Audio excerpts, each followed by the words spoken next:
नमस्कार दोस्तों, राधे राधे, जय श्री राम, जय श्री कृष्णा, राम राम साहब। कैसे हैं आप सब? उम्मीद है स्वस्थ होंगे, मस्त होंगे। दोस्तों, आप देख रहे हैं एग्जाम पार अब की बार यूट्यूब चैनल और मैं हूं विनोद फौजदार, आपका स्वागत करता हूं इस चैनल पर। दोस्तों, हम राजस्थान के इतिहास को पढ़ रहे हैं और राजस्थान के इतिहास के अंतर्गत आज हमारा जो टॉपिक है उसका नाम है राजस्थान में महिलाओं की प्रमुख भूमिकाएं। यूं तो अपन बात करें तो राजस्थान में महिलाओं की भूमिकाओं की बात करें तो हजारों भूमिकाएं, हजारों महिलाएं हैं जिन्होंने राजस्थान के निर्माण में अपना योगदान दिया है। स्वतंत्रता से पूर्व भी हजारों महिलाएं थीं और स्वतंत्रता के बाद भी हजारों लाखों महिलाएं हैं जिन्होंने अपना योगदान राजस्थान के निर्माण में दिया है और महत्वपूर्ण योगदान दिया है। परंतु हम सबकी चर्चा नहीं कर सकते हैं, इसलिए हम कुछ ऐसी प्रमुख महिलाओं की चर्चा करेंगे जो कि एग्जाम की दृष्टि से, परीक्षा की दृष्टि से महत्वपूर्ण है। परीक्षा के अंदर वहां से प्रश्न पूछे जाते हैं, ऐसी महिलाओं के बारे में हम बात करने जा रहे हैं। दोस्तों, अगर अभी तक आपने हमारा चैनल सब्सक्राइब नहीं किया है तो आप हमारे चैनल को सब्सक्राइब कर लें और बगल में दिए हुए घंटे वाले आइकॉन को भी दबा दें नोटिफिकेशन प्राप्त करने के लिए, और वीडियो जो अच्छा लगे तो वीडियो को लाइक भी करें। आइए स्टार्ट करते हैं हम आज का टॉपिक, राजस्थान की महिलाओं की प्रमुख भूमिकाएं। राजस्थान के निर्माण में राजस्थान की भूमिकाएं, महिलाओं की भूमिकाएं। महिलाओं की भूमिकाओं की बात करें तो महिलाओं की भूमिकाओं को हम कई भागों में बांट सकते हैं। जैसे ऐतिहासिक महिलाएं जिन्होंने इतिहास के दृष्टि से अपना योगदान दिया है, कुछ खेल की दृष्टि से, संगीत की दृष्टि से, राजनीति की दृष्टि से, कला की दृष्टि से। इसके अलावा और भी बहुत पार्टों में अपन बांट सकते हैं, और भी विभिन्न पार्टों के अंदर इसको बांट सकते हैं, पर अपन इस तरह से इन कुछ पार्टों में बांटकर इनके बारे में पढ़ने का प्रयास करेंगे।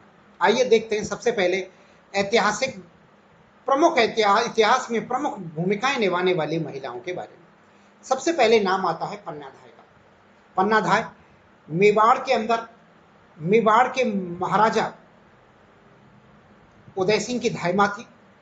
इसके अलावा एक दूसरी महिला और है गौराधाय। जिस तरह का काम पन्नाधाय ने किया था, लगभग उसी तरह का काम गौराधाय ने किया है।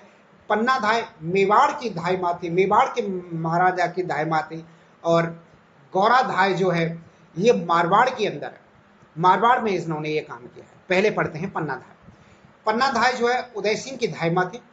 पन्नाधाय ने अपने बेटे चंदन का बलिदान देकर दासी पुत्र बनवीर से महाराजा उदय सिंह को बचाया था। उदय सिंह को जो है महाराजा बनवीर सिंह मारना चाहता था। उदय सिंह आयु में काफी छोटा था। चंदन उसका हम उम्र बच्चा था, जो कि उसकी धायमा पन्ना धाय का बच्चा था। पन्ना धाय ने उदय सिंह को बचाने के लिए अपने पुत्र चंदन को उसके बेड पर सुला दिया था और चंदन का बलिदान दे दिया था। उसके बाद में पन्ना धाय उदय सिंह को बनवीर से बचाने के लिए चित्तौड़गढ़ दुर्ग को छोड़ के कुंभलगढ़ दुर्ग में चली गई थी, और कुंभलगढ़ दुर्ग के किलेकार आशा देवपुरा के पास ले गई, आशा देवपुरा के पास ले आई थी। ये कुंभलगढ़ दुर्ग के किलेकार थे आशा देवपुरा, इनके पास लेके आई थी उदय सिंह को, और जहां पर के उदय सिंह को संरक्षण मिला था। गौराधाय की बात करें तो गौराधाय भी इसी प्रकार से महाराजा अजीत सिंह की धायमा थी। गौराधाय ने अपने पुत्र धौंसा का बलिदान देकर महाराजा अजीत सिंह को दिल्ली के लाल किले में स्थित रतन सिंह की हवेली से बाहर निकाला था। जो अजीत सिंह की मां थी, ये दिल्ली के अंदर नजरबंद थी। अजीत सिंह के पिता का देहांत हो गया था, युद्ध में देहांत हो गया था, और उसके बाद में मां ने अजीत सिंह को जन्म दिया था। युद्ध में पिता के देहांत होने के बाद अजीत सिंह का जन्म हुआ था, और जिसे कि दिल्ली के बादशाह ने अपने किले में कैद कर लिया था इन रानियों को। और वहां पर उससे पहले, किले कैद करने से पहले अजीत सिंह का जन्म हो गया था। तो अजीत सिंह को इसकी धायमा जो थी गौराधाय, इसने एक सपेहरे की सहायता से इसे रतन सिंह की हवेली से बाहर निकाला था।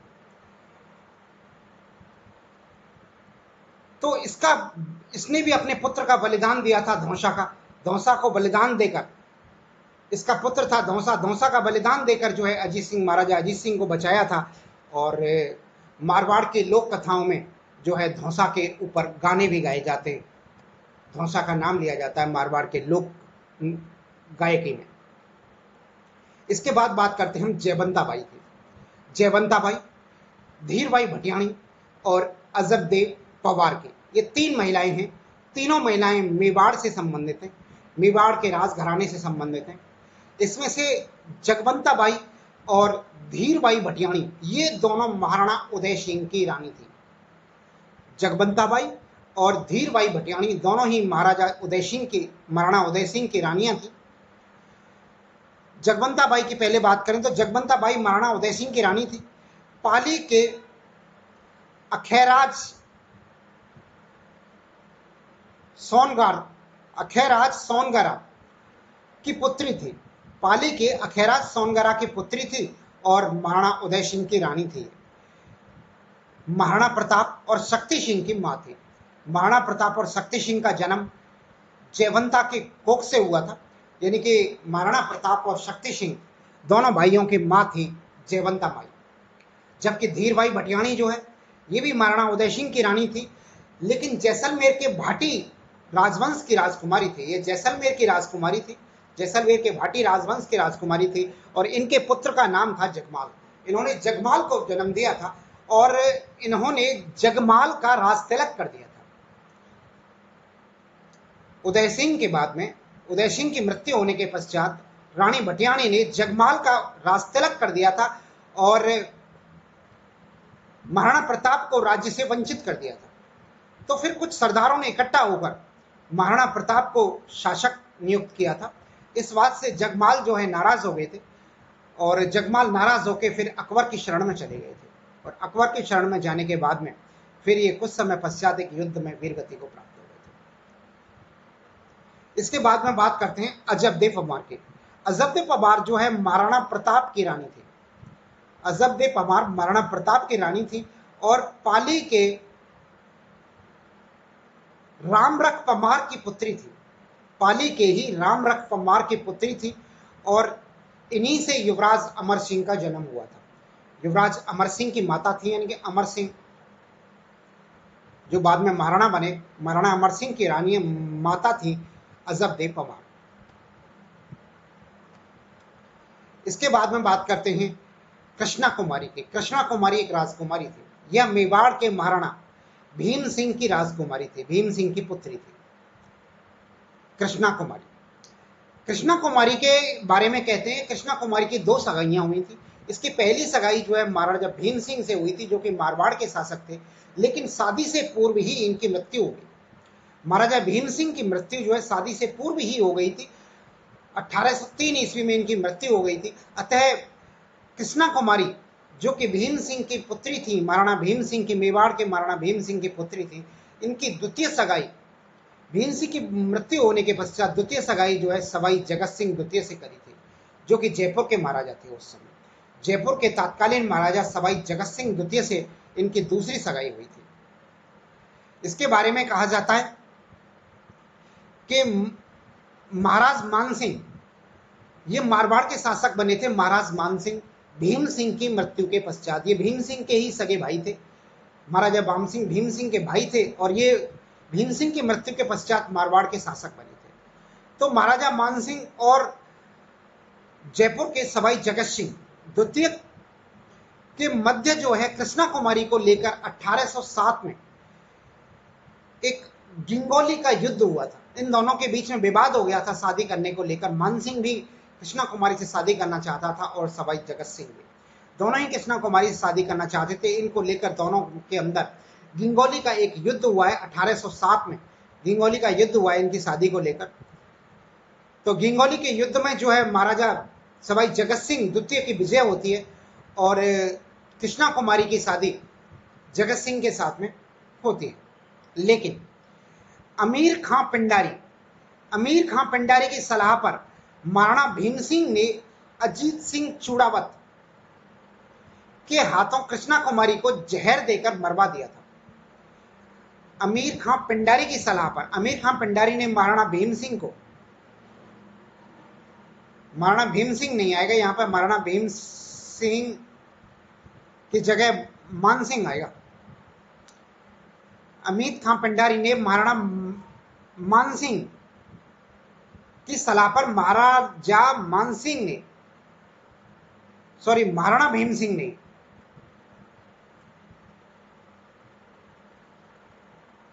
अमीर खां पिंडारी की सलाह पर महाराणा भीम सिंह ने, यानी कि उसके पिता ने ही अजीत चूड़ावत के हाथों कृष्णा कुमारी को जहर देकर इस विवाद का निपटारा कर दिया था और यह विवाद समाप्त हो गया था। कृष्णा कुमारी का एक महल भी बना हुआ है और ये कृष्णा कुमारी का महल जो है ये चंद्र महल या सिटी पैलेस महल के अंदर है। कृष्णा कुमारी का जो महल है वो चंद्र महल या सिटी पैलेस महल के अंदर है और चंद्र महल या सिटी पैलेस महल उदयपुर के अंदर स्थित है। इसके बाद में बात करते हैं हाड़ी रानी सहल कमर की। हाड़ी रानी सहल कमर, हाड़ी रानी सहल कमर एक वो रानी थी जिसने शीश काट के दे दिया था अपना, शीश काट कर देने वाली रानी हाड़ी रानी थी सहल कमर। सहल कमर जो है बूंदी के जागीरदार संग्राम सिंह की पुत्री थी। सहल कमर बूंदी के जागीरदार संग्राम सिंह की पुत्री थी और सहल कमर का विवाह जो है सलीमपुर के जागीरदार रतन सिंह चूड़ावत के साथ में हुआ था। रतन सिंह चूड़ावत की पत्नी थी ये, और रतन सिंह चूड़ावत जो है सलीमपुर के जागीरदार थे, सलीमपुर के। बूंदी के जागीरदार संग्राम सिंह की पुत्री थी हाड़ी रानी सहल कमर। सहल कमर ने रतन सिंह चूड़ावत को निशानी मांगने पर अपना शीश काट कर दे दिया था। ऐसा कहते हैं कि रतन सिंह चूड़ावत किसी युद्ध में जा रहे थे, लेकिन युद्ध में जाने से पूर्व रानी के प्रेम में इतने आसक्त थे कि वो रानी से कोई निशानी मांग रहे थे कि तेरी मेरे को याद आएगी तो मैं तेरी उस निशानी को देखकर अपना टाइम पास कर लूंगा, तेरे से दूर नहीं रहा जाता था, रहा जा रहा है मेरे से, दूर कैसे रहूंगा तेरे से। ऐसे कह के उन्होंने रानी से कुछ निशानी मांगी थी, कोई निशानी दे दे जिससे कि मैं युद्ध में तेरी निशानी देखकर तेरी याद को भुलाऊंगा। तो रानी ने, उस वीरानी ने अपना सिर काटकर थाल में सजाकर रानी को दासी के हाथों, महाराणा के हाथों, राजा के पास भिजवा दिया था। ऐसी थी सहल कमर रानी जो कि रतन सिंह चूड़ावत की पत्नी थी। कवि मेघाराम मुकुल ने हाड़ी रानी सहल कमर के बलिदान पर एक गीत लिखा था, सेनानी नामक एक कविता लिखी थी। कवि मेघराम मुकुल ने हाड़ी रानी सहल कमर के बलिदान पर एक सेनानी नाम की एक कविता लिखी थी। उस कविता में लिखा था उन्होंने, इस कविता के बोल थे कि चूड़ावत मांगी सेनानी शीस काट दियो छत्राणी, चूड़ावत मांगी सेनानी शीस काट दियो छत्राणी नाम से के बोल से एक कविता लिखी थी। वो कविता लिखने वाले थे मेघराज मुकुल और कविता का शीर्षक था सेनानी। इसके बाद में बात करते हैं हम धारूमती। एक धारूमती नाम की महिला हुई थी, ये किशनगढ़ की राजकुमारी थी। ये जो है किशनगढ़ की राजकुमारी थी और रूप सिंह की पुत्री और मंगल सिंह की बहन थी। ये जो है रूप सिंह की पुत्री थी और मंगल सिंह की बहन थी। ये बल्लभ संप्रदाय से दीक्षित हुई थी। चारुमती जो है बल्लभ संप्रदाय से दीक्षित हुई थी। चारुमती महाराज राज सिंह से विवाह करना चाहती थी। चारुमती जो है महाराज राज सिंह से विवाह करना चाहती थी और उस समय मुगल शासक औरंगजेब बादशाह था और औरंगजेब भी चारुमती से विवाह करना चाहता था। दोनों के मध्य में, महाराज राज सिंह और औरंगजेब के मध्य में इस बात में विवाद भी होता है और अंततः मेवाड़ के महाराजा राज सिंह ने चारुमती से विवाह किया था। चारुमती का विवाह जो है मेवाड़ के महाराजा राज सिंह के साथ में हुआ था। ये किशनगढ़ की राजकुमारी थी, रूप सिंह की पुत्री और मंगल सिंह की बहन थी। इसके बाद में बात करते हैं रानी उमादे। रानी उमादे, इसका उपनाम रूठी रानी के नाम से प्रसिद्ध है। रूठी रानी के नाम से जानते हैं। राजस्थान में वैसे कई रूठी रानियां हुई हैं, 2-3 रूठी रानियों के नाम से प्रसिद्ध है, 2-3 रूठी रानियां, लेकिन सर्वाधिक नाम रानी उमादे का लिया जाता है। ये जैसलमेर के भाटी राजवंश के शासक राव लूणकरण की पुत्री थी। ये जैसलमेर की राजकुमारी थी और भाटी शासक लूणकरण की पुत्री थी रानी उमादे। रानी उमादे का विवाह जो है 1536 ईस्वी में मारवाड़ के शासक राव मालदेव से हुआ था। राव मालदेव से इसकी शादी हुई थी रानी उमादे की 1536 ईस्वी में। ये मारवाड़ के शासक थे। विवाह के बाद उमादे मालदेव से रूठकर अजमेर के तारागढ़ दुर्ग में आ गई थी। विवाह के बाद जो है उमादे जो है राजा मालदेव से रूठ गई थी और रूठ के ये अजमेर के तारागढ़ दुर्ग में आके रहने लग गई थी। और तारागढ़ दुर्ग की तलहटी में इनका एक महल है जिसे रूठी रानी का महल कहते हैं। रूठी रानी का महल तारागढ़ दुर्ग की तलहटी में, जहाँ पे आके रहने लग गई थी। उस समय पे अजमेर, तारागढ़ अजमेर के अंदर आता है और अजमेर जो है मारवाड़ राज्य का हिस्सा हुआ करता था, यानी कि मारवाड़ राज्य के अंदर ही रहती थी ये, लेकिन तारागढ़ के किले में रहती थी, न कि मेहरानगढ़ के किले में। मेहरानगढ़ के किले में महाराज रहते थे, मेहरानगढ़ के किले में न रहकर ये तारागढ़ के किले में आके रहने लग गई थी और ये रूठ गई थी राजा मालदेव से। रानी उमादे का अंतिम समय अपने दत्तक पुत्र राम के साथ में तारागढ़ दुर्ग में ही बीता था। तारागढ़ दुर्ग में अपने दत्तक पुत्र राम के साथ रहती थी। राम को इन्होंने गोद ले लिया था, गोद लिया हुआ पुत्र था इनका राम, इनके खुद का कोई पुत्र नहीं था। तो राम के साथ में रहती थी ये, और राम भी इनके पति से ही उत्पन्न, इनके पति यानी कि महाराज मालदेव से का ही पुत्र था, लेकिन इसको उत्तराधिकारी नहीं बनाया था महाराज ने, इसलिए ये भी महाराज रामदेव से नाराज थे। तो ये रानी उमादे के साथ में रहने लगे थे और ये तारागढ़ दुर्ग में रहते थे दोनों। रानी उमादे 1562 में राव मालदेव की मृत्यु के बाद में जो है प्रतीक चिन्हों के साथ में पाली में सती हो गई थी। जब राव मालदेव की मृत्यु हो गई थी 1562 ईस्वी में, तो ये उनके प्रतीक चिन्हों के साथ में जो है सती हो गई थी, पाली के अंदर सती हुई थी। इसके बाद बात करते हैं हम रानी पद्मिनी की, हाड़ी रानी कर्मावती की और रानी फूल कंवर की। ये तीनों ही रानियां चित्तौड़ की रानियां हुई हैं, तीनों ही चित्तौड़गढ़ की महारानी हुई हैं और तीनों ने ही जौहर किया है।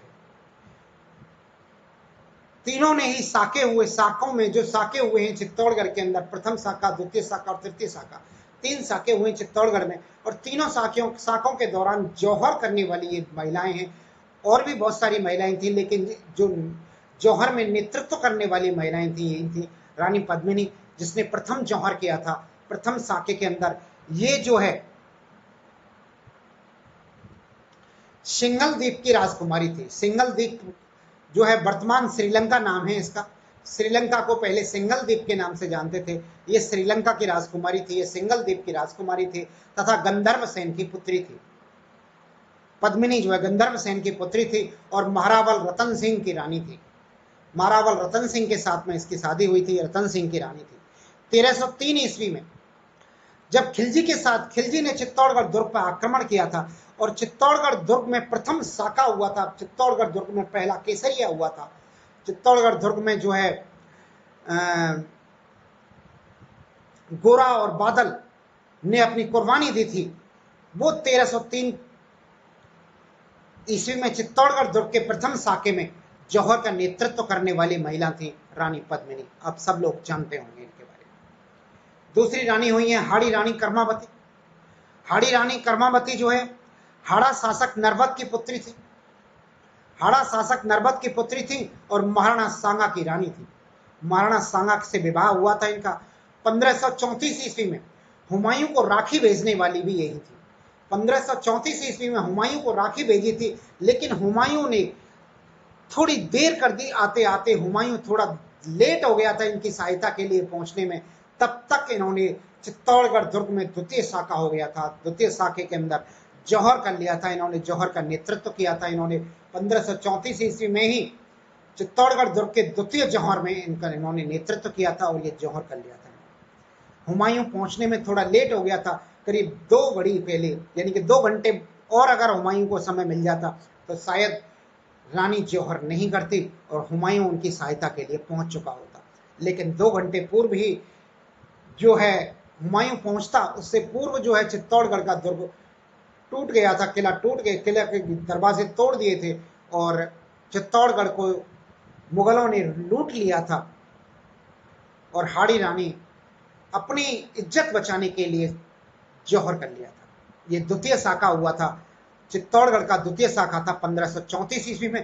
प्रथम साका हुआ था 1303 ईस्वी में और चित्तौड़गढ़ का तृतीय साका हुआ था 1568 ईस्वी में। उस समय पर रानी कंवर थी, रानी फूल कंवर। ये जो है मेड़ता, जो कि नागौर में पड़ता है, की राजकुमारी थी, मेड़ता की राजकुमारी थी तथा जयमल मेड़तिया की बहन थी। ये जो है जयमल मेड़तिया की बहन थी और पत्ता सिसोदिया की रानी थी। जयमल मेड़तिया की बहन और पत्ता सिसोदिया की रानी थी ये। 1568 ईस्वी में चित्तौड़गढ़ के तृतीय साके में जो है जौहर का नेतृत्व किया था इन्होंने और तृतीय साका हुआ था 1568 ईस्वी में, तो रानी फूल कंवर ने जौहर किया था। यानी कि चित्तौड़गढ़ के अंदर 3 साके हुए थे। पहला साका 1303 ईस्वी में रावल रतन सिंह के नेतृत्व में हुआ था। द्वितीय शाखा 1534 ईस्वी में हुआ था, उस समय राणा महाराणा सांगा शासक थे। और तृतीय शाखा जो हुआ था वो पत्ता सिसोदिया के नेतृत्व में हुआ था 1568 ईस्वी। 3 बार ही चित्तौड़गढ़ के अंदर जौहर हुए।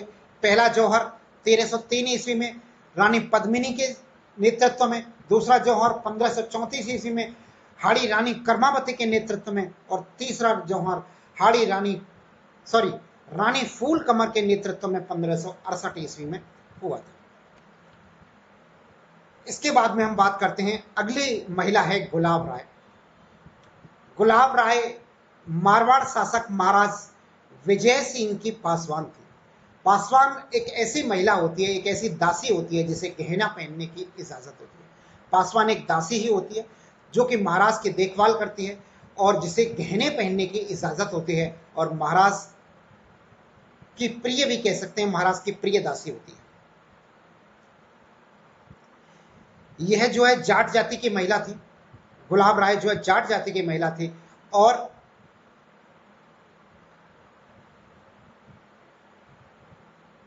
अर्दाराम की बढ़ारन के रूप में प्रसिद्ध हुई थी। अर्दाराम की बढ़ारन के रूप में प्रसिद्ध हुई थी। अर्दाराम कहते हैं अंधे व्यक्ति को और बढ़ारन कहते हैं अंधे व्यक्ति की जो मदद करता है, अंधे व्यक्ति का जो कार्य करता है, अंधे व्यक्ति का जो काम करने वाला होता है, उसको कहते हैं उसकी बढ़ारन। ये जो है जाट जाति की महिला थी गुलाब राय और अर्दाराम की बढ़ारन के रूप में इसको ये फेमस हुई थी।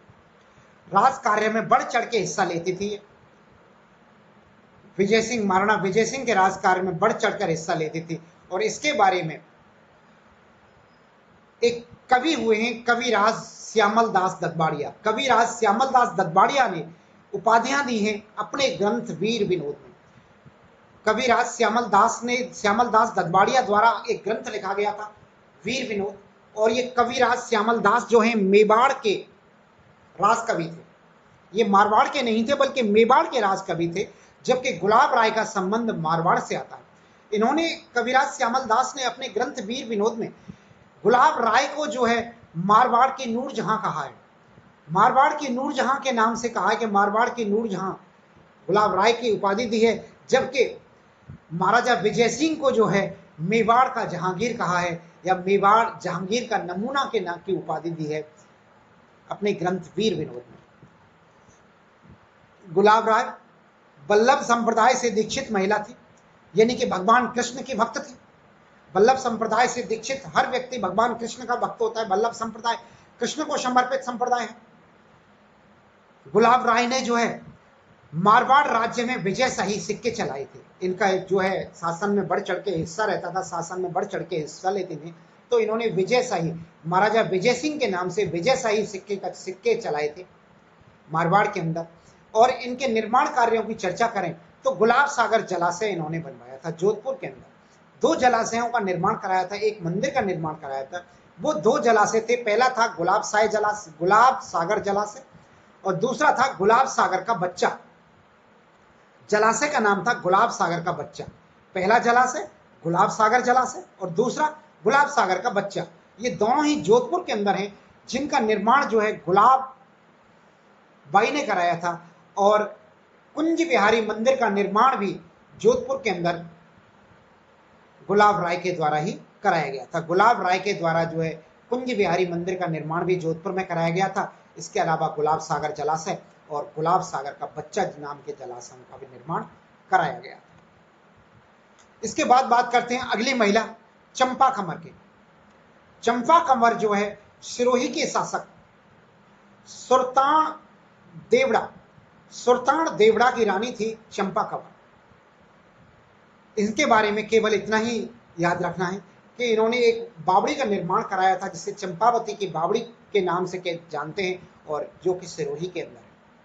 चंपावती की बावड़ी का निर्माण कराया था, इन्होंने एक बावड़ी का निर्माण कराया था जिसे चंपावती की बावड़ी के नाम से जानते हैं, जो कि सिरोही के अंदर है। और ये सिरोही के शासक सुल्तान देवड़ा की पत्नी थी।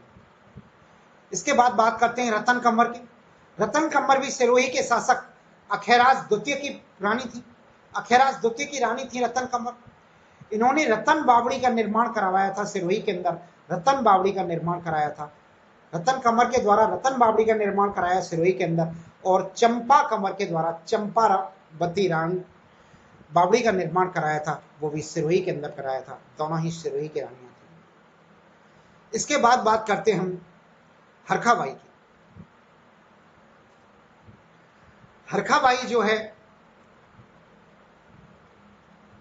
ये वो प्रथम राजकुमारी थी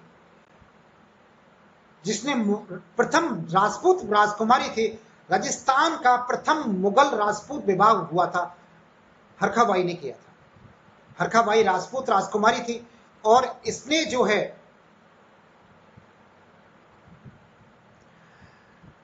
अकबर के साथ में, इसकी शादी अकबर के साथ में हुई थी। तो ये प्रथम राजस्थान का प्रथम मुगल राजपूत विवाह था हरखाबाई और अकबर का।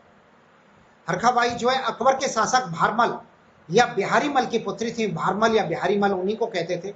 आमेर के शासक भारमल की पुत्री थी हरखाबाई। भारमल ने अपनी पुत्री हरखाबाई या इसे हरकूबाई भी कहते थे, हरकूबाई या हरकाबाई या हरखाबाई के नाम से जानते थे। इसका विवाह 1562 ईस्वी में शांभर के अंदर, जो सांभर झील है, शांभर नाम के स्थान पर अकबर के साथ में किया था। और यह पहला मुगल राजपूत शादी थी, पहली मुगल राजपूत शादी थी। हरखाबाई और अकबर से शेख सलीम चिश्ती के आशीर्वाद से सलीम या जहांगीर का जन्म हुआ था। सलीम, जिसे बाद में जहांगीर के नाम से जाना गया, हरखाबाई का ही पुत्र था जहांगीर। अकबर और हरखाबाई का पुत्र का नाम था सलीम या जहांगीर। इनको शेख सलीम चिश्ती के आशीर्वाद से जहांगीर की प्राप्ति हुई थी, इसलिए अकबर ने इसका नाम सलीम रखा था, क्योंकि शेख सलीम चिश्ती के आशीर्वाद से सलीम पैदा हुआ था। और ये हरखाबाई का पुत्र था। हरखाबाई जो है आमेर के शासक भारमल की पुत्री थी और ये पहला विवाह था मुगल राजपूत शादी। इसकी उपाधियों की बात करें तो जोधबाई उपाधि दी थी अकबर के द्वारा। जोधबाई नाम की एक उपाधि दी गई थी इसको हरखाबाई को। हरकूबाई को या हरखाबाई को अकबर ने जोधबाई के नाम की उपाधि दी थी। जोधबाई कहा था, जोधाबाई अलग है और जोधबाई अलग है। अकबर ने हरकूबाई को जोधबाई कहा था। जोधबाई शब्द आए तो हरकूबाई का नाम आएगा और जोधाबाई एक अलग रानी हुई है। जहांगीर की रानी थी जोधाबाई, इसके पुत्र जहांगीर की रानी। अकबर ने दूसरी उपाधि इसे मरियम की उपाधि भी दी थी। मरियम की उपाधि भी दी थी अकबर ने हरकूबाई को। और शेख सलीम चिश्ती ने इसे उज्जमानी की उपाधि थी।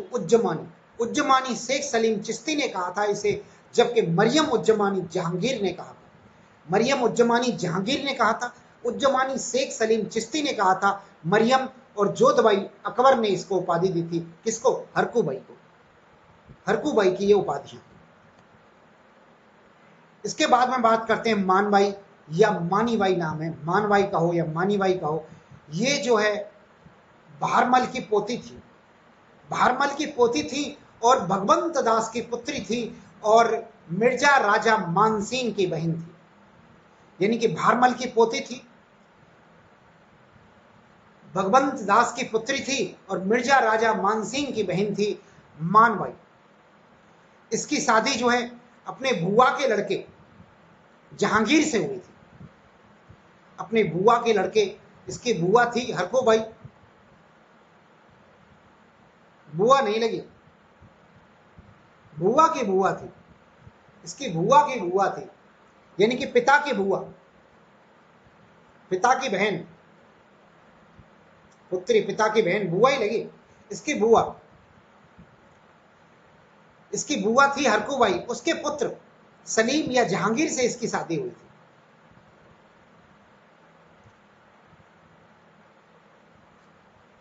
मानबाई का विवाह जो है जहांगीर के साथ में हुआ था और खुसरो को इन्होंने जन्म दिया था। जहांगीर और मानबाई का जो पुत्र था उसको खुसरो था, लेकिन खुसरो बड़ा आतताई था, बड़ा उद्यमी था, बड़ा आतंकी था। इसके आतंक से, इसकी हरकतों से परेशान होकर मानबाई ने इसको मार दिया। खुसरो की हत्या कर दी थी मानबाई ने, और मानबाई इतिहास के अंदर पुत्र हंता कहलाई थी, अपने पुत्र की हत्या करने वाली कहलाई थी मानबाई। खुसरो की हत्या कर दी थी मानबाई ने, यानी कि खुसरो की हत्या खुसरो की माता मानबाई ने कर दी थी, इसकी हरकतों से तंग आकर। और इतिहास के अंदर जो मानबाई जो है पुत्र हंता के नाम से प्रसिद्ध हुई है। इसके बाद बारी आती है जोधाबाई की। इससे पहले हम हरकूबाई को जोधबाई पढ़ रहे थे, अब जोधाबाई पढ़ेंगे। जोधाबाई या जगत गोसाई, जगत गोसाई भी नाम था इसका, या जोधाबाई भी नाम था इसका। ये जो है मारवाड़ की राजकुमारी थी, मारवाड़ की राजकुमारी थी, मोटा राजा उदय सिंह की पुत्री थी, मोटा राजा उदय सिंह की पुत्री थी। और जोधाबाई का विवाह जो है सलीम या जहांगीर से हुआ था, और इससे जो है खुर्रम की उत्पत्ति हुई थी। खुर्रम इनकी संतान थी, खुर्रम जो है जोधाबाई की संतान थी, जिसे आगे चल के शाहजहां के नाम से जाना गया। जिस खुर्रम को शाहजहां के नाम से जाना गया आगे चल के, खुर्रम की माँ थी जोधाबाई या जगत गोसाई। ये जो है महाराणा मेवाड़ की राजकुमारी थी, मोटा राजा उदय सिंह की पुत्री थी और जहांगीर की पत्नी थी, और खुर्रम की माँ थी या शाहजहां की माँ थी जोधाबाई। इसके बारे में इतना ही, जोधाबाई। इसके बाद बात करते हैं इंद्र कुमारी। इंद्र कुमारी भी मारवाड़ की राजकुमारी थी और महाराजा अजीत सिंह की पुत्री थी। इंद्र कुमारी महाराजा अजीत सिंह की पुत्री थी और मारवाड़ की राजकुमारी थी। इंद्र कुमारी का विवाह फर्रुखसियर के साथ में हुआ था। फर्रुखसियर जो कि औरंगजेब के बाद में हिंदुस्तान का बादशाह बना था, फर्रुखसियर के साथ में इंद्र कुमारी का विवाह हुआ था। और राजस्थान का अंतिम मुगल राजपूत विवाह था। राजस्थान का अंतिम मुगल राजपूत विवाह था इंद्र कुमारी के साथ में फर्रुखसियर। इंद्र कुमारी और फर्रुखसियर का जो हुआ था, इसके बाद में कोई भी मुगल और राजपूत की शादी नहीं हुई थी। यानी कि कह सकते हैं मुगलों के हरम में जाने वाली राजस्थान की अंतिम राजकुमारी थी ये। राजस्थान राजपूतों की अंतिम राजस्थान की अंतिम राजकुमारी थी जो मुगलों के हरम में गई थी, इंद्र कुमारी। ये फर्रुखसियर की हत्या के बाद में, जब फर्रुखसियर की हत्या हो जाती है, तो इंद्र कुमारी जो है मुगलों के हरम को छोड़कर वापस मारवाड़ में आ जाती हैं। और ऐसा करने वाली ये मारवाड़ की एकमात्र राजकुमारी हैं जो कि मुगलों के हरम को छोड़कर फिर से राजपूताने में वापस लौटे थे। वो थी इंद्र कुमारी, महाराणा अजीत सिंह की पुत्री, जिनकी शादी फर्रुखसियर के साथ में हुई थी। और राजस्थान की अंतिम मुगल राजपूत विवाह था ये। फर्रुखसियर और इंद्र कुमारी का अंतिम मुगल राजपूत शादी थी ये राजस्थान की। इसके बाद में कोई शादी नहीं हुई। फर्रुखसियर की हत्या होने के बाद इंद्र कुमारी जो है मुगलों के हरम को छोड़कर वापस राजपूताने में आ जाती हैं। और ऐसा करने वाली ये राजस्थान की एकमात्र राजकुमारी थी जो कि राजपूताने की एकमात्र राजकुमारी थी, जो कि पुनः राजपूताने में वापस लौट के आई थी मुगलों के हरम को छोड़कर। इसके बाद में हम बात करते हैं अनारा बेगम की। अनारा बेगम ये मारवाड़ के शासक महाराज राज सिंह की पासवान थी। अनारा बेगम भी पासवान थी महाराजा राज सिंह की। महाराजा राज सिंह मारवाड़ के शासक थे और अनारा बेगम इनके पासवान थे। महाराजा राज सिंह के दो पुत्र हुए थे। दोनों ही पुत्र अनारा बेगम से नहीं हुए थे, बल्कि महाराजा राज सिंह की रानी के पुत्र थे। महाराजा रानी से उत्पन्न पुत्र थे। दोनों पुत्रों का नाम था महाराजा अमर सिंह राठौर और दूसरे थे महाराजा जसवंत सिंह प्रथम। महाराजा अमर सिंह राठौर और महाराजा जसवंत सिंह प्रथम दोनों ही महाराजा राज सिंह के पुत्र थे।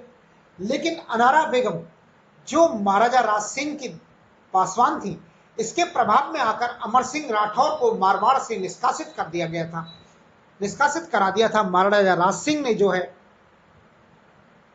अमर सिंह राठौर को जो है मारवाड़ से निष्कासित करा दिया था और राज सिंह जसवंत सिंह को जो है अपना उत्तराधिकारी घोषित कर दिया था। उन्होंने महाराजा राज सिंह ने जसवंत सिंह को अपना उत्तराधिकारी घोषित किया था। जसवंत सिंह जो है फिर मारवाड़ के शासक बने थे और जो निष्कासित राजकुमार थे महाराजा अमर सिंह, ये बूंदी आ गए थे, बूंदी में चले आए थे और बूंदी में आके इन्होंने अकबर की अधीनता स्वीकार कर ली थी।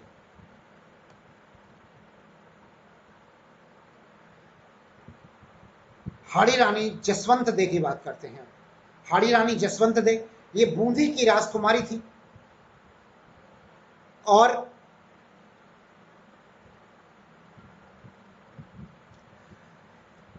शत्रुशाल हाड़ा की पुत्री थी।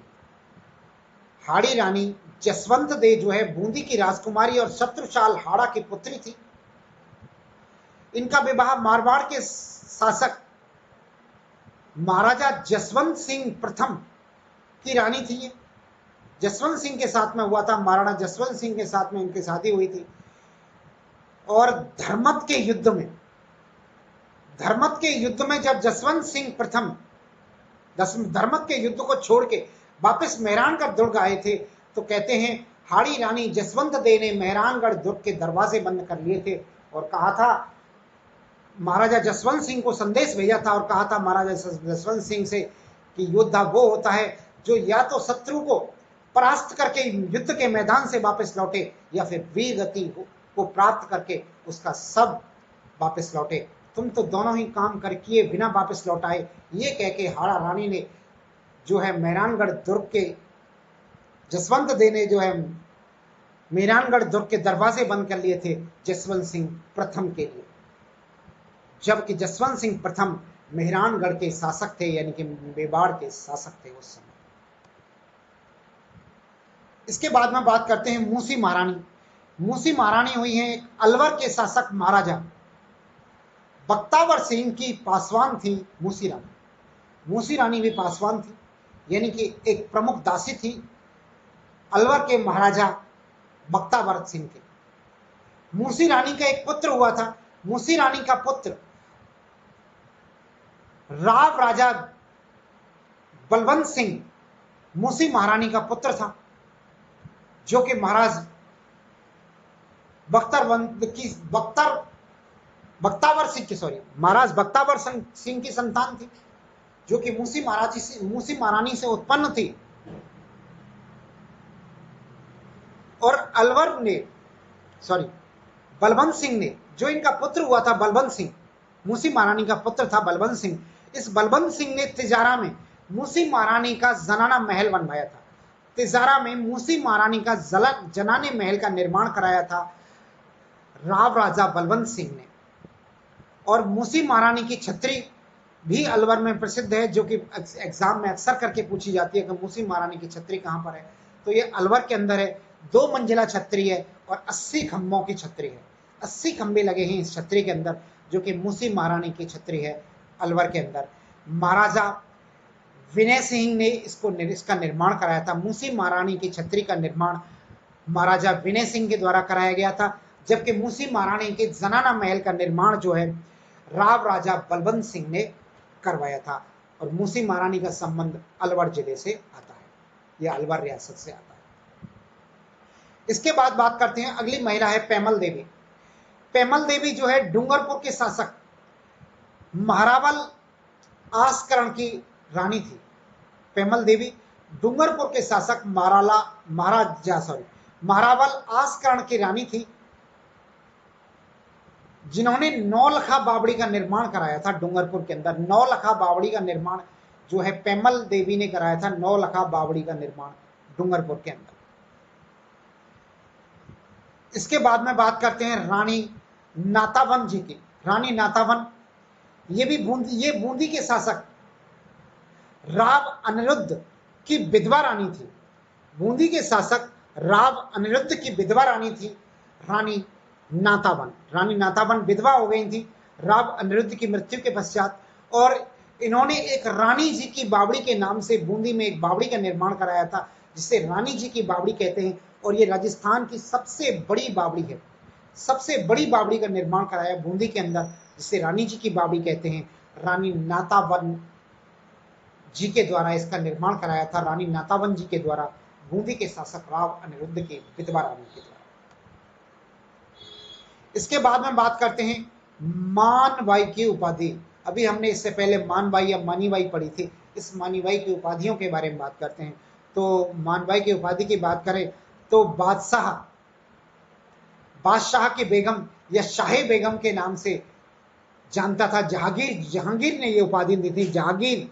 जहांगीर जो है मानबाई को शाही बेगम या बादशाह बेगम के नाम से पुकारता था। इसके अलावा सुल्तान ए निशां या सुल्ताना मस्ताना के नाम से भी जहांगीर ने इसको उपाधि दी थी।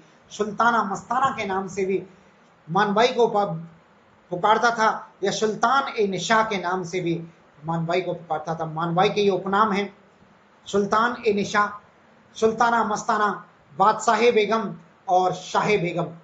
ये जो है मानबाई की सारी उपाधियां। इसके बाद बात करते हैं अब हम राजा महाराजाओं से हटके एक आम जनता की तरफ आते हैं, आम व्यक्तियों की तरफ आते हैं, रानी महारानियों से अलग हटकर। अब हम बात करते हैं कालीबाई की। कालीबाई एक बहादुर बालिका थी, मात्र 13 वर्ष की बालिका थी, और इसकी ये जो है सुरपुर गांव की रहने वाली थी। कालीबाई सुरपुर गांव की रहने वाली थी, जो कि गैव सागर के निकट है, डूंगरपुर के अंदर। यहाँ पर इसकी समाधि बनी हुई है कालीबाई नाम की जो बालिका थी, इसकी समाधि है यहाँ पर, और इसका मंदिर भी है, जो कि डूंगरपुर रियासत या डूंगरपुर राज्य या डूंगरपुर जिले में आता है। सुरपुर नाम के गांव में गैव सागर के निकट डूंगरपुर जिले में कालीबाई का मंदिर है या कालीबाई की समाधि। अब इसकी बात करते हैं। कालीबाई जो है रास्तापाल गांव में, एक रास्तापाल गांव था, उसी के सुरपुर के निकट ही रास्तापाल गांव में एक विद्यालय खोला था, और विद्यालय की स्थापना जो की थी वो भोगीलाल पांड्या की संस्था सेवा संघ ने की थी। भोगीलाल पांड्या ने एक सेवा संघ की स्थापना करी थी 15 मार्च 1938 में। भोगीलाल पांड्या, जिन्हें के बंगड़ के गांधी के नाम से जानते हैं, और वही बंगड़ के गांधी भोगीलाल पांड्या ने सेवा संघ की स्थापना करी थी 15 मार्च 1938 ईस्वी में। और ये सेवा संघ जो एक रचनात्मक संस्था थी, अच्छे कार्य करने वाली संस्था थी। इसके द्वारा एक विद्यालय की स्थापना करी गई रास्तापाल गांव में, और इस विद्यालय के अंदर ये कालीबाई पढ़ती थी। इस कालीबाई विद्यार्थी थी इस विद्यालय के अंदर, और जब पढ़ती थी और ये घटना हुई थी, उस समय कालीबाई की उम्र केवल 13 वर्ष थी। इसी विद्यालय में 2 शिक्षक थे, नान भाई खंड और शेंगा भाई। नाना भाई और शेंगा भाई नाम के 2 शिक्षक थे, जिसके के डूंगरपुर राज्य के शासक, डूंगरपुर राज्य के महाराजा के कहने पर इस विद्यालय को बंद कराने के लिए उसके सैनिक या उनके पुलिस आई थी और विद्यालय को बंद कराया था। जब नाना भाई ने विद्यालय बंद करने से मना कर दिया था, तो 19 जून 1947 को नाना भाई की हत्या कर दी थी पुलिस ने। इसके बावजूद पुलिस में इस अध्यापन का कार्य विद्यालय बंद नहीं किया, तो 2 दिन बाद फिर से पुलिस आती है। 21 जून 1947 को सेंगा भाई, जो दूसरे शिक्षक थे इस विद्यालय के, उनको रस्सी से जकड़कर और अपनी जीप के पीछे बांध के घसीटती हुई खींच कर ले जा रही होती है। ये सब दृश्य काली बाई देख रही थी और काली बाई से ये सारा दृश्य नहीं देखा गया। तो काली बाई के हाथ में एक हांसिया था, जिसे हम सब्जी काटने या फसल काटने के काम में लेते हैं, हांसिया।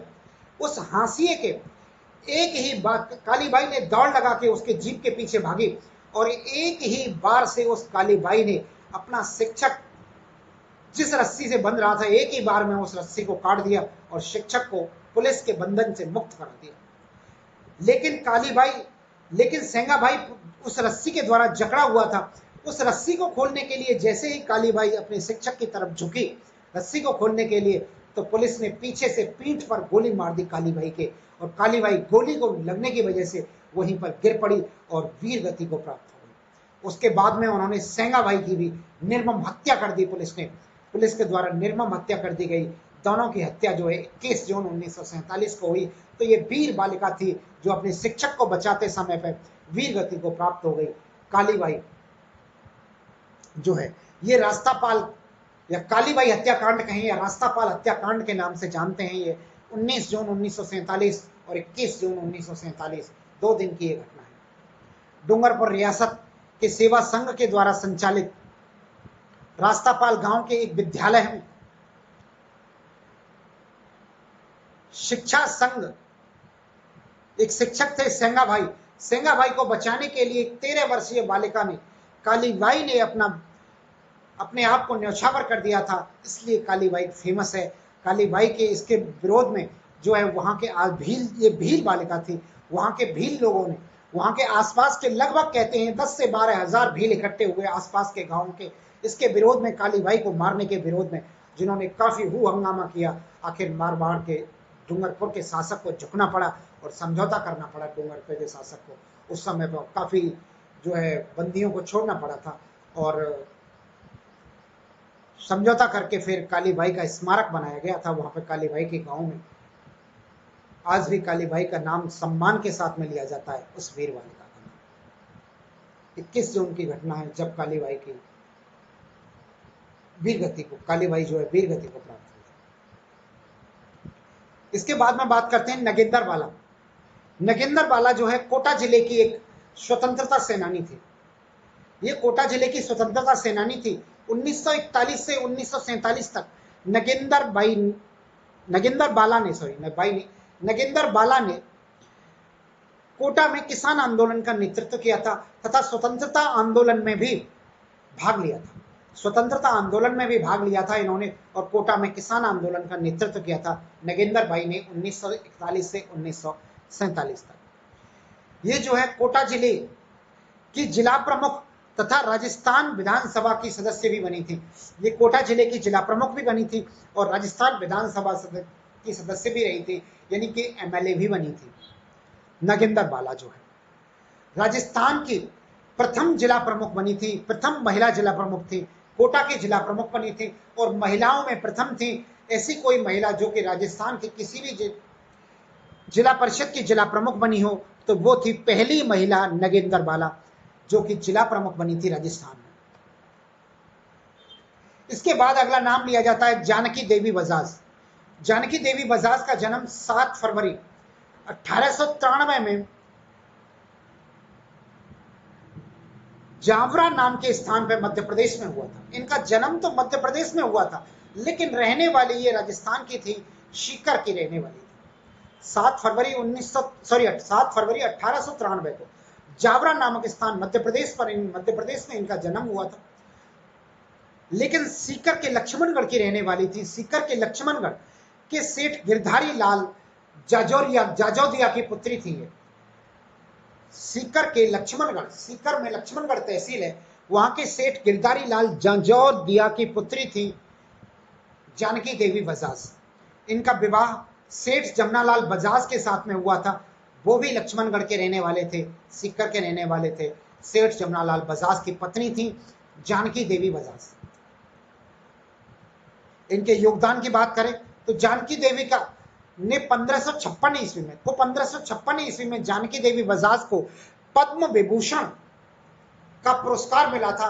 पद्म विभूषण प्राप्त करने वाली राजस्थान की पहली महिला थी 1956 में पद्म विभूषण प्राप्त करने वाली राजस्थान की न केवल पहली महिला बल्कि प्रथम व्यक्तित्व भी थी, पहला फर्स्ट पर्सन थी जिन्हें राजस्थान की तरफ से पद्म विभूषण प्राप्त करने वाली पहली व्यक्ति थी, महिला और पुरुष दोनों में मिलाकर प्रथम व्यक्तित्व थी जो कि सर्वप्रथम पद्म विभूषण प्राप्त करने वाली व्यक्ति थी जानकी देवी बजाज, जिन्हें राजस्थान की तरफ से राजस्थान में पहला पद्म विभूषण मिला था 1956 में। इनका देहांत जो है 21 मार्च 1979 को हुआ था। 21 मार्च 1979 को इनका देहांत वर्धा के अंदर महाराष्ट्र में हो गया था। उस समय वर्धा महाराष्ट्र में रहती थी, क्योंकि सेठ जमनालाल बजाज एक बहुत बड़े सेठ थे, भारत के सेठ थे, नगर सेठ थे। इसके बाद बात करते हैं श्रीमती किशोरी देवी। किशोरी देवी एक प्रमुख महिला है। किशोरी देवी का विवाह जो है हरलाल चौधरी के साथ में हुआ था। किशोरी देवी का विवाह हरलाल चौधरी की पत्नी थी किशोरी देवी। इन्होंने जो है शेखावाटी किसान आंदोलन के अंदर अपनी काफी महत्वपूर्ण भूमिका निभाई थी, और इस शेखावाटी किसान आंदोलन के अंदर कटराथल नाम के स्थान पर एक महिला सम्मेलन हुआ था 25 अप्रैल 1934 ईस्वी को। सीकर में है कटराथल गांव। सीकर के अंदर शेखावाटी किसान आंदोलन के दौरान एक महिला सम्मेलन हुआ था सीकर जिले में कटराथल नाम के स्थान पर, और यह सम्मेलन हुआ था 15 अप्रैल 1934 ईस्वी को। इस सम्मेलन की अध्यक्षता करने वाली श्रीमती किशोरी देवी थी। श्रीमती किशोरी देवी ने यहाँ पर 10,000 से अधिक महिलाएं इस सम्मेलन में इकट्ठी हुई थी, और इस सम्मेलन की इन्होंने अध्यक्षता की थी, और इस सम्मेलन में एक ओजस्वी भाषण दिया था भरतपुर के ठाकुर देसराज सिंह की पत्नी उत्तमा देवी के द्वारा एक ओजस्वी भाषण दिया गया था। उत्तमा देवी को इस सम्मेलन में ओजस्वी भाषण देने के लिए जाना जाता है, और इस सम्मेलन की अध्यक्षता किशोरी देवी ने की थी, और किशोरी देवी जो है हरलाल चौधरी की पत्नी थी, शेखावाटी के रहने वाली, शेखावाटी किसान आंदोलन का नेतृत्व करता था। इसके बाद में बात करते हैं मणि बहन की। तो मणि बहन पांड्या की बात करते हैं। मणि बहन पांड्या जो है डूंगरपुर के स्वतंत्रता सेनानी भोगीलाल पांड्या की धर्मपत्नी थी। भोगीलाल पांड्या, जिन्हें बांगड़ का गांधी कहते हैं, जिन्होंने सेवा सदन की स्थापना की थी। भोगीलाल पांड्या बांगड़ के गांधी के नाम से जानते हैं, और इनकी पत्नी थी मणि बहन पांड्या। मणि बहन पांड्या इनकी पत्नी थी। इनका उपनाम बांगड़ की बा के नाम से जानते थे। मणि बहन पांड्या को बांगड़ की बा, जबकि इनके पति भोगीलाल पांड्या को बांगड़ के गांधी के नाम से जानते थे।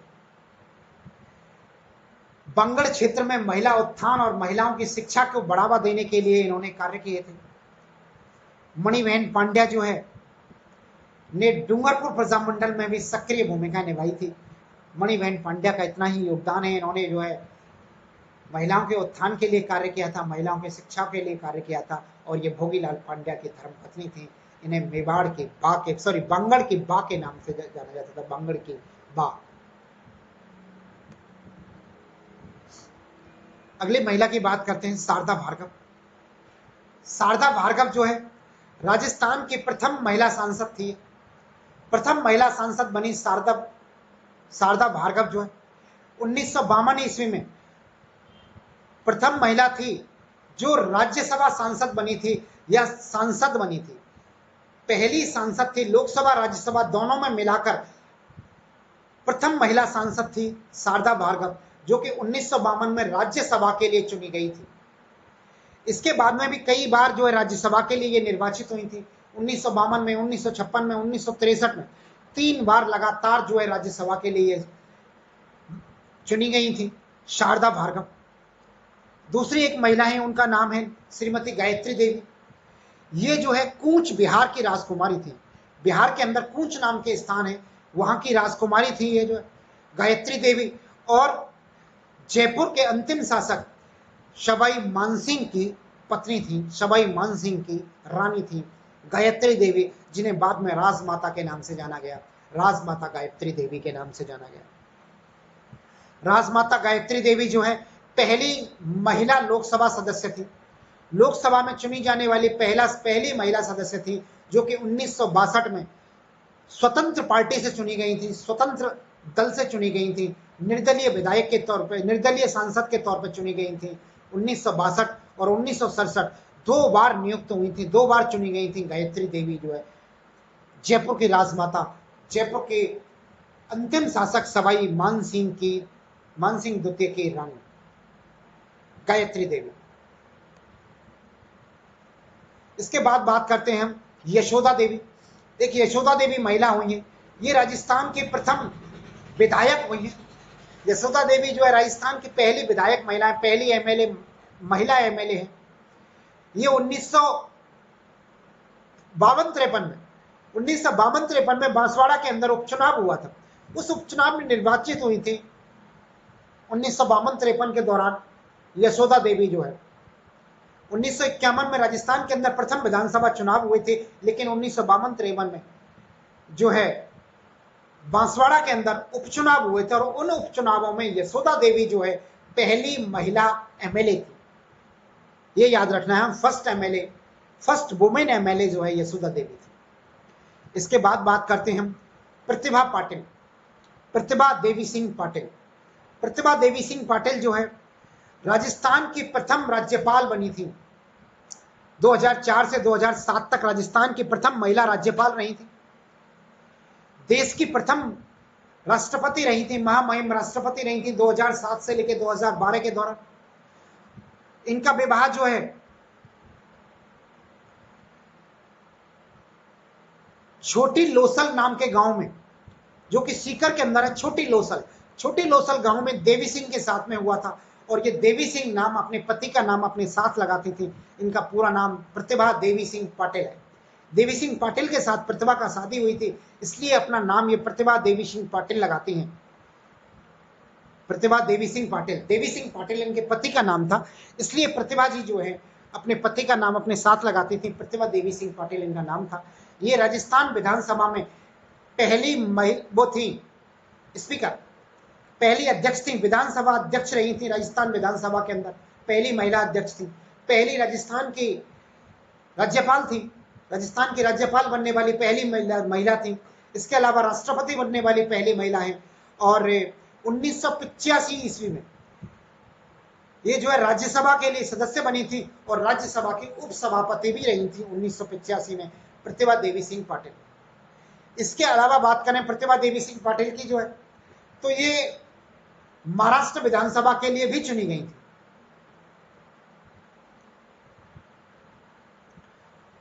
1962 ईस्वी में जो है महाराष्ट्र विधानसभा की सदस्य भी रही थी प्रतिभा देवी सिंह पाटिल। अब बात करते हैं हम अरुणा राय की। अरुणा राय एक ऐसी महिला है, एक ऐसी प्रमुख महिला थी जो कि भारतीय प्रशासनिक सेवा में एक अधिकारी थी। अरुणा राय, इसने भारतीय प्रशासनिक सेवा को छोड़कर भारतीय प्रशासनिक सेवा से त्याग पत्र देकर दलित वर्ग और निम्न वर्ग, महिला शिक्षा के अधिकार के लिए, महिला शिक्षा और सूचना के अधिकार के लिए संघर्ष किया था। दलित वर्ग के उत्थान के लिए, निम्न वर्ग के उत्थान के लिए, महिला शिक्षा को बढ़ावा देने के लिए और सूचना का अधिकार, आरटीई सूचना का अधिकार के लिए इन्होंने संघर्ष किया था। वो महिला थी अरुणा राय। सूचना के अधिकार के लिए इन्होंने 6 अप्रैल 1995 से ब्यावर से अपना आंदोलन प्रारंभ किया था। 6 अप्रैल 1995 से सूचना के अधिकार के लिए अपना आंदोलन प्रारंभ किया था, जो कि 2005 में जाके लागू हुआ था। 2005 में देश के अंदर सूचना का अधिकार लागू हुआ था और सूचना के अधिकार की शुरुआत फर्स्ट मांग करने वाली जो महिला है वो अरुणा राय है।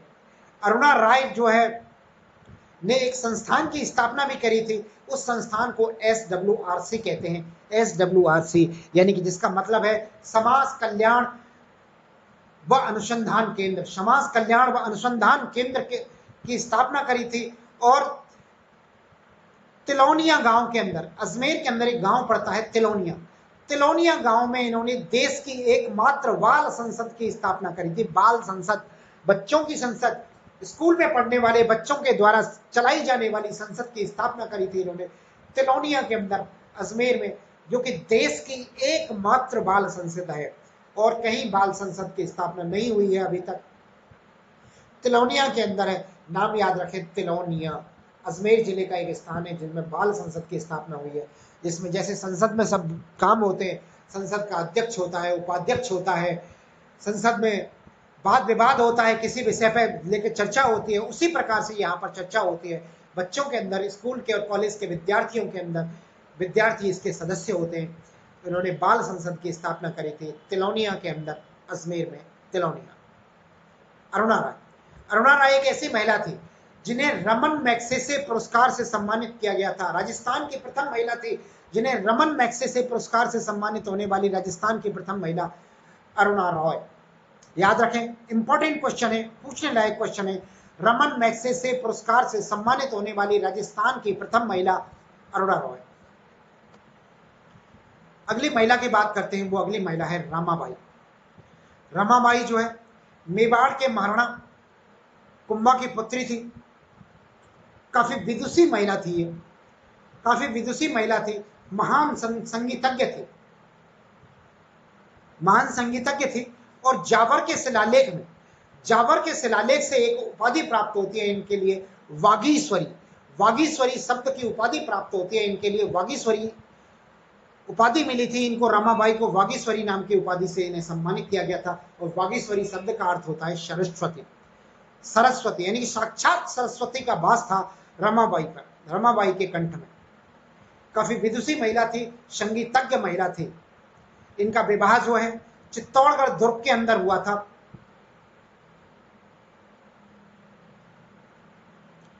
चित्तौड़गढ़ दुर्ग के अंदर बीकानेर में पुंगलगढ़ के जागीरदार मंडलिक के साथ रमाबाई का विवाह हुआ था। बीकानेर के पुंडलिक के जागीरदार मंडलिक के साथ में इनका विवाह हुआ था। और इनका विवाह चित्तौड़गढ़ दुर्ग के अंदर हुआ था। रमाबाई की जो शादी हुई थी वो चित्तौड़गढ़ दुर्ग के अंदर हुई थी। किससे हुई थी? बीकानेर जिले के अंदर पुंगलगढ़ के जागीरदार मंडलिक के साथ में शादी हुई थी इनकी। और ये मेवाड़ के शासक महाराणा कुंभा की पुत्री थी। इनकी शादी जो हुई थी वो जो है चित्तौड़गढ़ दुर्ग के अंदर शांतिनाथ जैन मंदिर है, शांतिनाथ जैन मंदिर के अंदर हुई थी। और इस शांतिनाथ जैन मंदिर के अंदर चमरी सजाई गई थी। शादी के समय पर इनके शादी के लिए चमरी सजाई गई थी। और उस चमरी को आज तक इस मंदिर में मनाया जाता है। उस मंदिर को का जब श्रृंगार किया जाता है, जब मंदिर का श्रृंगार किया जाता है तो उसको चमरी कहा जाता है कि मंदिर में चमरी सजाई जा रही है। इस मंदिर में चमरी सजाने का मतलब है जब मंदिर के अंदर श्रृंगार किया जाता है, मंदिर को सजाया जाता है, तो उसको कहते हैं मंदिर में चमरी सजाई जाती है। और मंदिर का नाम है शांतिनाथ जैन मंदिर। इसका निर्माण जो है बेलका के द्वारा कराया गया था। बेलका के द्वारा जो है इस मंदिर का निर्माण कराया गया था, जो कि चित्तौड़गढ़ दुर्ग के अंदर है। रमाबाई मेवाड़ की राजकुमारी और बीकानेर के पुंगलगढ़ के जागीरदार मंडलिक की पत्नी थी।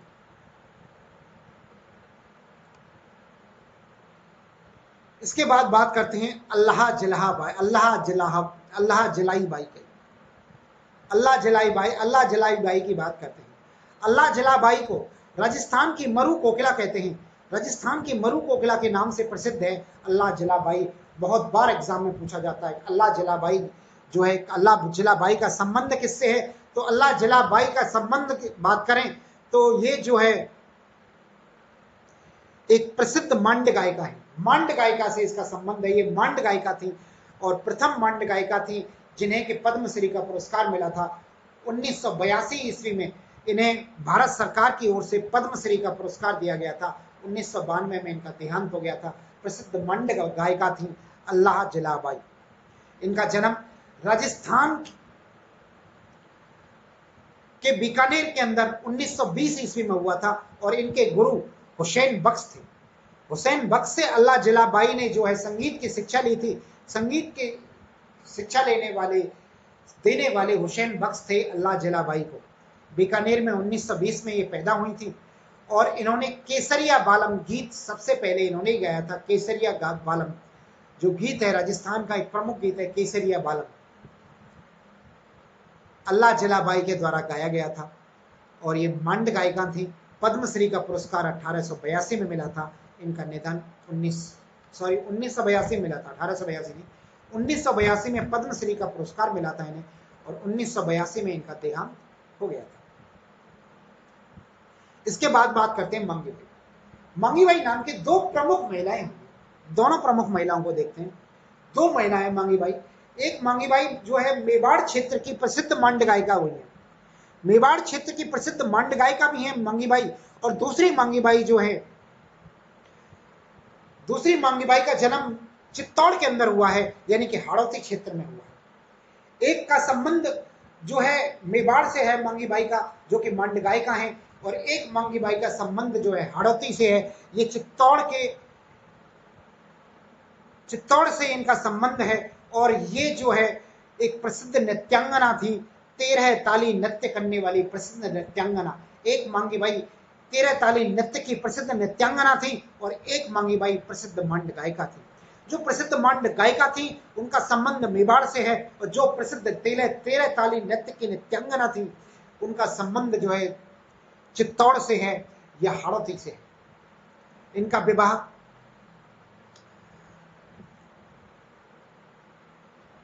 पादरला गांव पाली में हुआ था, और पाली मारवाड़ के अंदर आता है। भैरूदास के साथ में हुआ था। पादरला गांव पादरला गांव के भैरूदास के साथ में इनका विवाह हुआ था। यहां रहते हुए इन्होंने अपने जेठ गोरम दास से नृत्य की शिक्षा ली थी। ये काली मांगी बाई जो है अपने जेठ से, इनका जेठ जो है जेठ गोरमदास इनका गुरु था।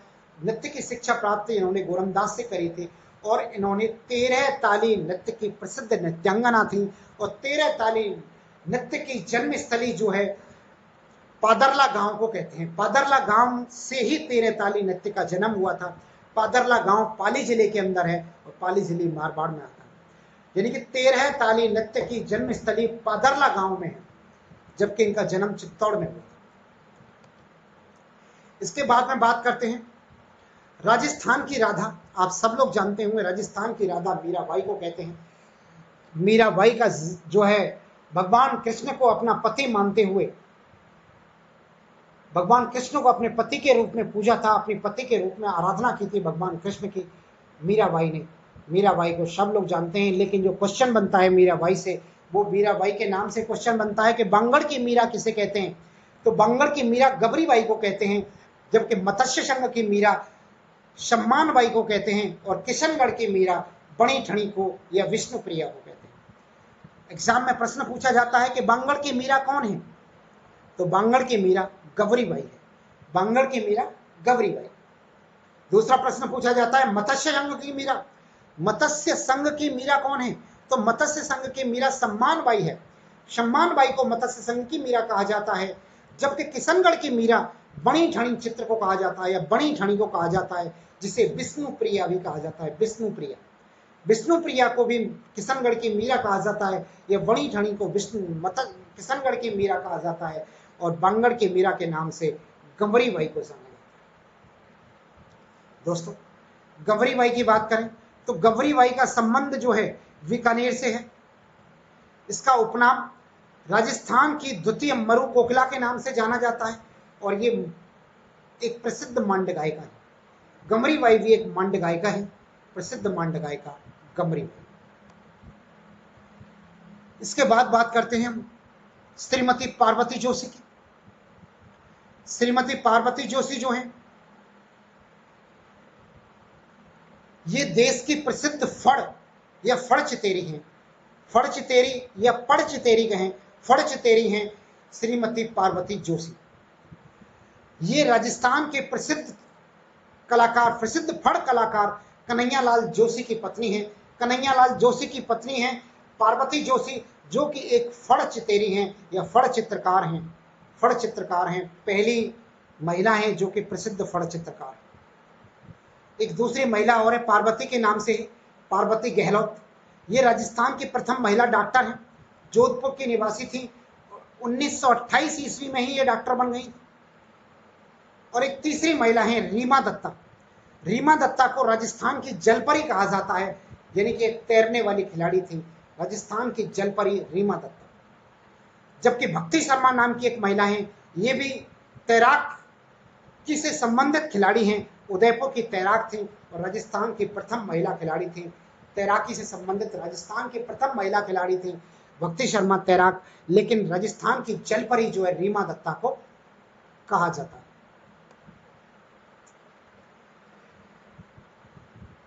अगली महिला है हमीदा बानो, जिनका संबंध जो है दौड़ के खेल से है, जिन्हें राजस्थान की उड़न परी के नाम से जाना जाता है।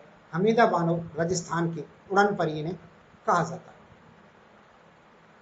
दोस्तों पुरस्कारों की बात करें तो पद्मश्री पुरस्कार, राजस्थान में प्रथम महिला जिसने पद्मश्री पुरस्कार प्राप्त हुआ और पद्म विभूषण पुरस्कार प्राप्त करने वाली रत्ना शास्त्री थी।